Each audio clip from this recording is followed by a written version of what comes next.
So it is exactly 2:45 in the morning. And I freaking hate it. I've tried sleeping, I've tried rolling over, I've tried everything. I've even tried a book. I've tried everything. It sucks.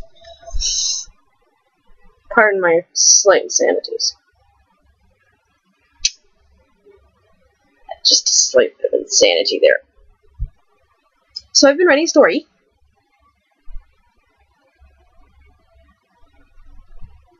Oh man.